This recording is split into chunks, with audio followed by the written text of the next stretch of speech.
جو قرآن مقدس کا مقام میں نے پڑھا، اس میں اللہ نے اسی بات کا ذکر کیا، اسی بات کا تذکرہ کیا ہے۔ وہ معیار ہے، ایمان ہے اور اعمال صالح ہے۔ وہ ایمان جو انبیاء نے دیا ہے کہ یہ چیزیں ضروری ہیں، ان کو ماننا تمہارے لیے فرض ہے، ان کے بغیر تم اسلام میں، اس کے بغیر تم ایمان میں داخل نہیں ہو سکتے ہو۔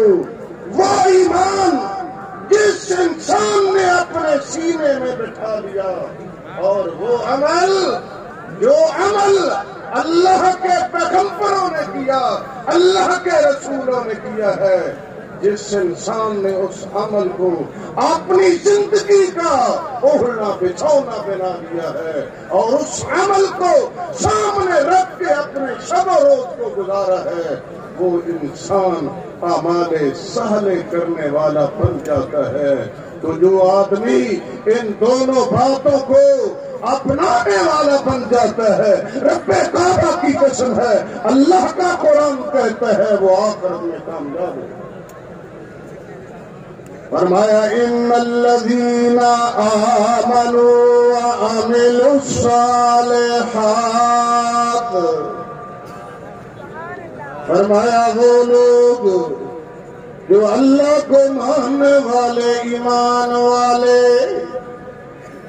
ان چیزوں کو مانا جن کے ماننے کا اللہ نے حکم دیا ہے، اور وہ اعمال کیے جو اعمال اللہ کے پیغمبروں نے بتائے، اللہ کے رسولوں نے بتا دیے ہیں، وہ عمل کرنے والا انسان، اللہ فرماتے ہیں وہ آدمی میں اسے آخرت کی کامیابیوں سے نواز دوں گا۔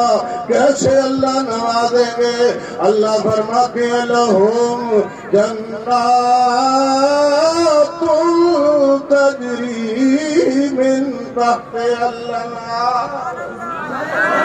وہ آدمی عرب کا رہنے والا، عجم کا رہنے والا، امیر ہو یا غریب، مرد ہو یا عورت، جس نے ایمان کو اختیار کر لیا، اعمال صالح کو اختیار کر لیا، رب کعبہ کی قسم اٹھا کے دیتا ہوں، اللہ کا قرآن ایک مقام پہ نہیں کئی مقامات پہ وضاحت کے ساتھ بیان کرتا ہے، جن لوگوں نے ایمان کو دل کے اندر بٹھا لیا، اپنی زندگی کے شب و روز انبیاء کی تعلیمات کے مطابق گزار لیے، کل قیامت والے دن اللہ ان کو رسوائیوں سے بچا کر، اللہ تعالیٰ ان کو اپنی رحمت سے مالا مال کر کے، اپنا قرب عطا کر کے اللہ ان کو کامیابیوں سے نواز دیں گے۔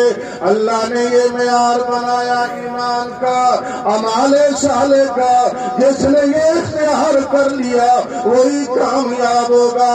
اللہ نے نہ مال کو معیار بنایا، نہ قوم کو مال بنایا، نہ ذات کو مال بنایا، نہ کسی کی شخصیت کو اللہ نے معیار بنایا۔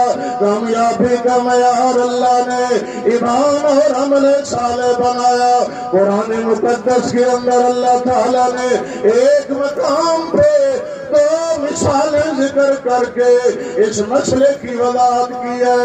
اللہ کا قرآن کہتا ہے ایک مثال اللہ نے حضرت نوح اور حضرت لوط علیہ السلام کی ازواج کی اللہ نے بیان کیا، فرمایا ان کا دل ایمان سے خالی، عمل صالح سے خالی ہے، نبی کی بیوی ہے، کل قیامت والے دن اللہ انہیں کامیابیوں سے نوازیں گے نہیں، جہنم کا ایندھن بنائیں گے۔ ساتھ دوسری مثال اللہ نے بیان کیا ہے فرعون کی گھر والی کی مثال، وہ ظالم جو کہتا تھا انا ربکم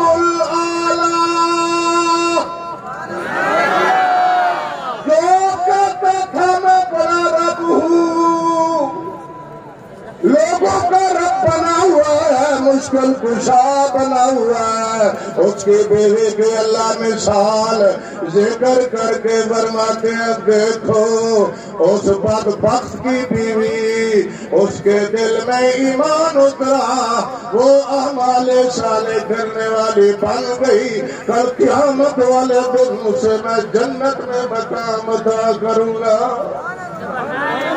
اللہ کا قرآن کئی موقعوں پہ ہمیں یہ بات سمجھاتا ہے۔ آخری بات عرض کرنا چاہتا ہوں، وقت بالکل قریب ہے، نماز کا بھی وقت ہونے والا ہے، تو وقت محدود ملا ہے۔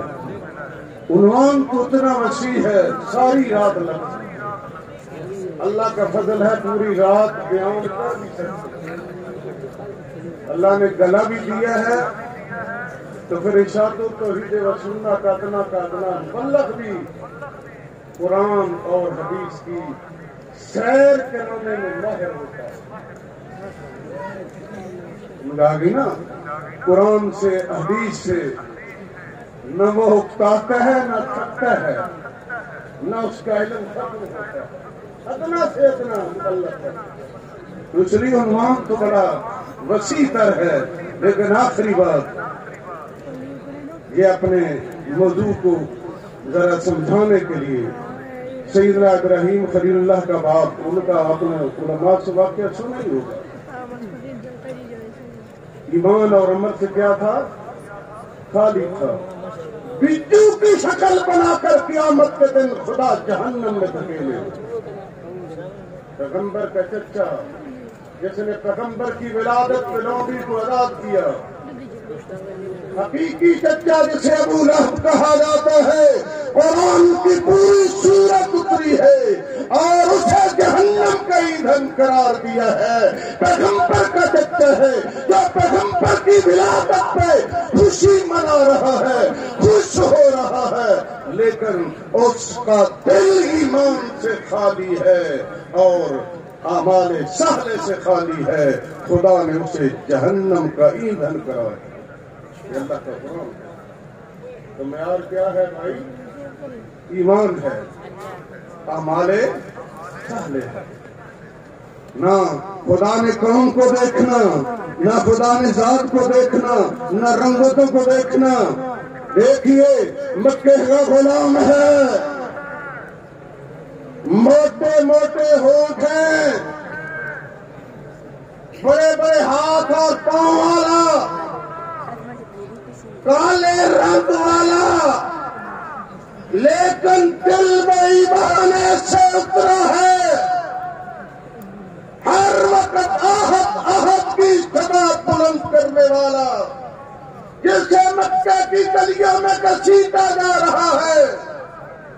کون؟ بلال، جسے دوپہر کے وقت اس کا آقا دیکھتے ہوئے پتھروں پہ لٹا دیتا ہے اور اوپر وزنی پتھر رکھ کر اوباشوں کے ہاتھ میں ڈنڈے پکڑا دیتا ہے اور بلال کو وہ مارتے ہیں، لیکن بلال کے دل میں ایمان سے اتر چکا ہے اور اعمال صالح کا ایسا پابند ہو چکا ہے، بلال کی زبان آہت کو پکار رہی ہے، اور وہ بلال جس کو خدا نے وہ مقام دے دیا ہے۔ میرے اور آپ کے محبوب نبی جب معراج میں جاتے ہیں اور جنت میں کسی کے چلنے کی آواز سنتے ہیں تو پوچھتے ہیں، بتانے سے پتا چلتا ہے یہ آپ کا غلام بلال چلتا مکہ کی گلیوں میں ہے، لیکن خدا نے اس کے چلنے کی آواز آپ کو جنت میں سنائی ہے کہ نہیں سنائی ہے؟ وہ بلال جس کو سر چھپانے کے لیے مکہ میں کوئی مکان نہیں ملا، غریب تیار ہے، غلام ہے، اب سے کہنے والا ہے، لیکن ایمان میں رنگا، اعمال صالح میں لگا، تو جو معیار میرے رب نے بتا دیا ہے جو بھی بھائی اس معیار پہ آئے گا وہی کامیاب۔ اور ہماری اور آپ کی جماعت اشاعت التوحید و سنہ اسی کا پرچار ہے، اسی کا کرتی ہے کہ نہیں کرتی؟ ہماری دعوت یہی ہے، ہم لوگوں کا ایمان درست کرتے ہیں، یہ عقائد، یہ ایمان ہے نا، جو باتیں عقیدے کے ساتھ تعلق رکھتی ہیں انہیں ایمان کہا جاتا ہے۔ علماء طبقہ جانتا ہے، ہم اس پہ محنت کرتے ہیں کہ نہیں کرتے؟ اور لوگوں کو بناتے ہیں بدعات کو چھوڑو، ہم لوگوں کو بناتے ہیں وہ کام کرو جس کام پہ پیغمبر کی مہر لگی ہوئی ہے، وہ عمل کرو جس عمل کو آقا نامدار نے کیا ہے، وہ کام کرو جو مصطفیٰ نے کیا ہے، کرنے کا حکم دیا ہے، باقی کام چھوڑ دو۔ وہ کام جتنے بھی اچھے کیوں نہ ہو وہ تمہیں جہنم میں تو لے جا سکتے ہیں، جنت میں وہ اعمال کبھی بھی تم کو لے کر جا نہیں سکتے۔ یہ ہم دعوت دیتے ہیں کہ نہیں دیتے؟ بدعات کا رد کرتے ہیں کہ نہیں کرتے ہیں؟ تو آخر میں میری آپ سب سے درخواست ہے کہ مرتے دم تک کسی جماعت کے ساتھ وفا کرو گے کہ نہیں؟ ذرا ہاتھ بلند کر کے ذرا میرے دل کو بھی ٹھنڈک بتانے کے لیے ذرا مجمع کھڑا ہو کر مجھے جواب دے کہ مرتے دم تک